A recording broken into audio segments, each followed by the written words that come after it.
आप सभी को मेरा नमस्कार और इस वीडियो में स्वागत। बहुत दिनों से मैं सोच रहा था कि अपने जीवन के बारे में कुछ बातें आपसे करूं, जिससे कि कोई भी व्यक्ति लाभान्वित हो सके या फिर यूं कहें कि अपना एक अभिव्यक्ति मैं कर सकूं। और मैंने इसको शीर्षक दिया है, मेरी शिक्षक बनने की यात्रा। आज मैं एक शिक्षक हूं और 55 साल आज मेरी उम्र हो चुकी है।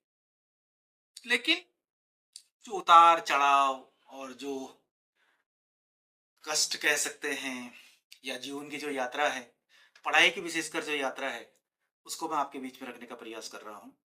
और उसको रखने का मकसद ये है कि कोई हो सकता है उससे लाभान्वित हो सके।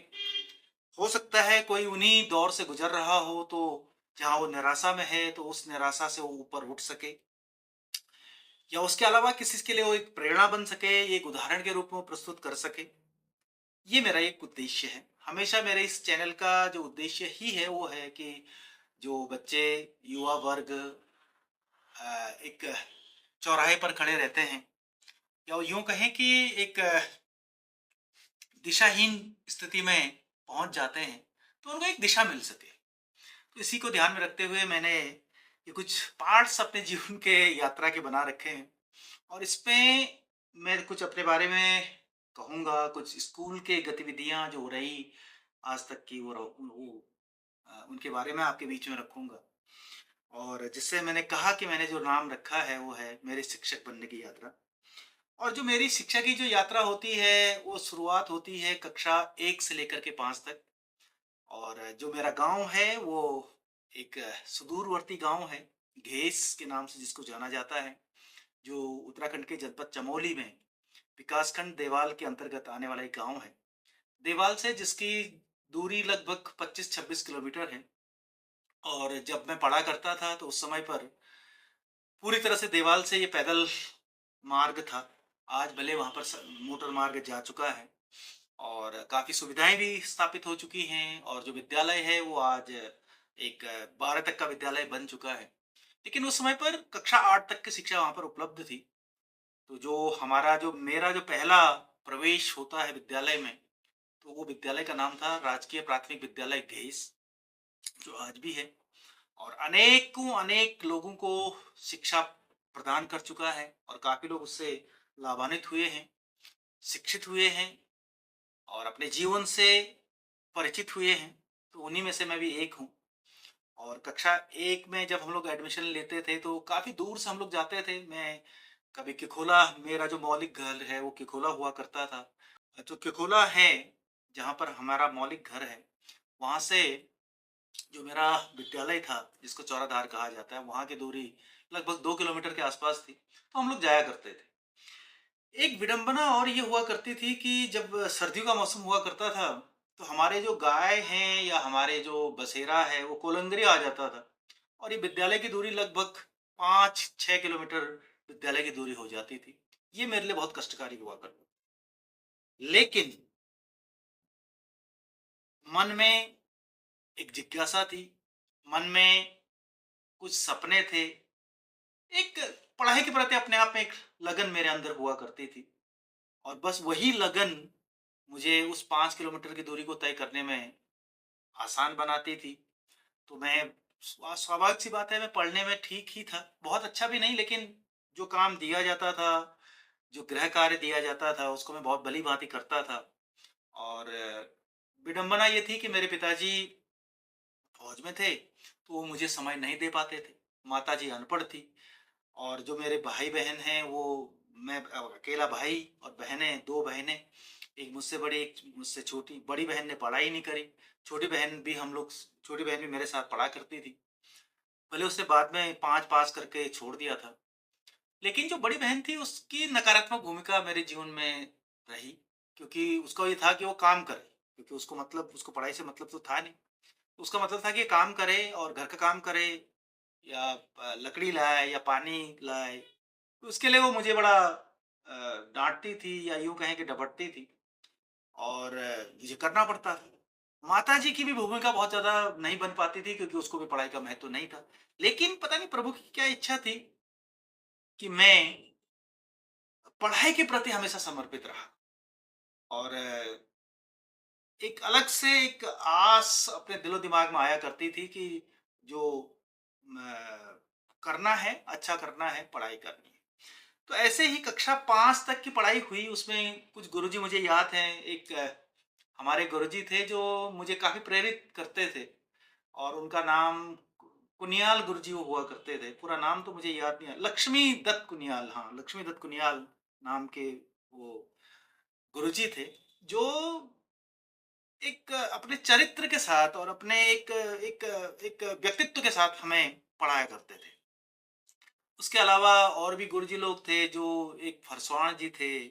उसके अलावा एक गुरुजी और थे जो खाली जी जिनको कहा जाता था। खाली जी बहुत अच्छे व्यक्तित्व के ज़रूर थे, लेकिन पढ़ाई के प्रति बहुत ज़्यादा उनका झुकाव नहीं रहता था। ऐसी हँसी-खेल या मज़ाक-मज़ाक में ही वो ज़्यादा समय व्यतीत करते थे। या तो हो सकता है कि उसी खेल-मज़ाक में वो हमें पढ़ाना चाहते थे, या जो भी होता होगा। लेकिन अंततः हमने 5 पास कर लिया साहब। प्राथमिक विद्यालय, राजकीय प्राथमिक विद्यालय घेस से। और जो जितना ज्ञान था, जो जितनी बातें थी, जो थोड़ा बहुत हमने सीखा था, उसके बाद फिर हम लोग वहाँ से विदा लेते हैं। फिर उसके बाद हम लोग कक्षा 6 से 8 तक की परीक्षा में दूसरा एक विद्यालय था जिसको कहा जाता है करमोत्तर जूनियर हाई स्कूल घेस, जो जस्ट उसी के बगल पे था। लेकिन विद्यालय अलग-अलग थे। कक्षा 5 तक का विद्यालय अलग था और कक्षा 6 से 8 तक का विद्यालय अलग। एक चीज़ मुझे आज भी बहुत अच्छी तरह से याद है, जो जिसको जिनको मैं नाम ले रहा हूँ, लक्ष्मीदत्त कुनियाल जी जो थे, जो हमारे गुरुजी थे। जब हम लोग कक्षा 5 पास करके विदा हो रहे थे, पहले उन्होंने हमें अलग से बिठाया और उसके अलावा फिर उसके बाद उन्होंने एक डंडा ले आए वो। और एक डंडा लाए तो उन्होंने कहा कि देखो जी, ये वो डंडा सूखा हुआ डंडा था। उन्होंने कहा देखो, ऐसा है जीवन में हमेशा सूखे डंडे की तरह नहीं रहना चाहिए, और जीवन में हमेशा एक कच्चे और एक लचीलेदार डंडे के रूप में अपने जीवन को आगे बढ़ाना चाहिए। और उन्होंने कहा कि देखो, ये सूखा डंडा है, इसको मैं अगर मोड़ूंगा तो ये टूट जाएगा। और उन्होंने करके दिखाया। तो अगर हम लोग अड़ियल बने रहें और एक ही बिंदु पर अड़े रहें, तो हम लोग टूट जाएंगे, हम लोग कुछ नहीं कर पाएंगे। लेकिन जो दूसरी तरफ जो लचीला डंडा है, वो जीवन में बहुत कुछ सीख जाता है और परिस्थिति का सामना करने में सक्षम होता है। एक शायद बहुत बड़ी सीख थी वो, जो मुझे आज भी याद है। अब उस समय मेरी उम्र होगी लगभग 10 साल के आसपास, 10 साढ़े 10 11 साल के आसपास। और उस समय की ये सीख जीवन भर आज काम देती है। निश्चित रूप से जब हम लोग आज के समय में बड़ी काउंसलिंग करते हैं, डायनामिक पर्सनैलिटी की बात करते हैं, या फिर उसके अलावा और भी इनोवेशन की बात करते हैं, ये सो तो वो सब कहीं न कहीं वहीं से उसका सार था। और ये मुझे आज भी अच्छी तरह से याद है। इस बीच जो कक्षा 5 तक की जो पढ़ाई रही, उसमें कई अनुभव आए, कई कटु अनुभव भी रहे, लड़ाइयाँ आपस में बहुत ज़्यादा हुआ करती थी, लोग आपस में लड़ाया करते थे। और जो विशेषकर जो पढ़ने वाले बच्चे होते थे, उनके पीछे वो और ज़्यादा लोग, और ज़्यादा जो नटखट टाइप के बच्चे होते हैं, वो बहुत ज़्यादा पढ़े रहते थे। अब थोड़ा-सा मैं पढ़े-लिखे हूँ, मैं ही गिना जाता था, तो फिर मेरे को भी बहुत सारे सामनाई करनी पड़ती थी।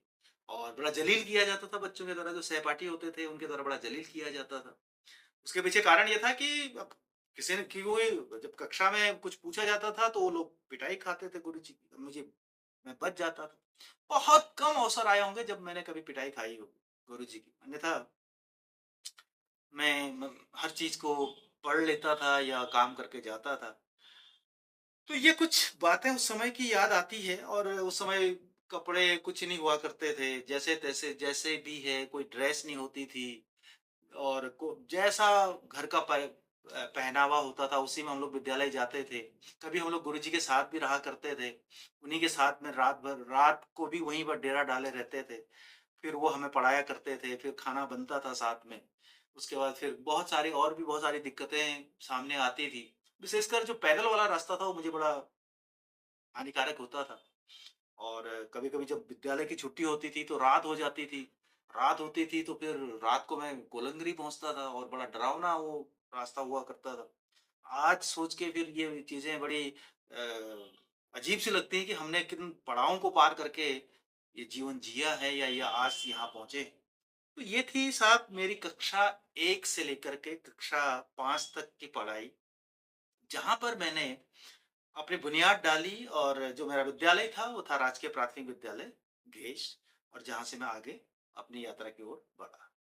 तो इसी तरह से मैं आगे और कुछ बातें अपने जीवन से संबंधित कुछ बातें और कुछ यादें और कुछ अनुभव आपके बीच में रखने का प्रयास करूँगा, क्योंकि उस समय की यादें बहुत ज़्यादा नहीं हैं। जो यादें हैं उन्हें वही मैं आपको आपके बीच में रखने का प्रयास कर रहा हूँ। तो मुझे आशा है कि आप लोग इन वीडियोज़ को आगे भी देखते रहेंगे और इससे कुछ लाभान्वित होंगे। हो सकता है किसी के लिए ये प्रेरणा बन सके या किसी के लिए किसी के मन को ये हल्का कर सके। तो इन्हीं सब आशाओं, अपेक्षाओं के साथ इन वीडियोज़ को मैं बनाने का प्रयास कर रहा हूँ।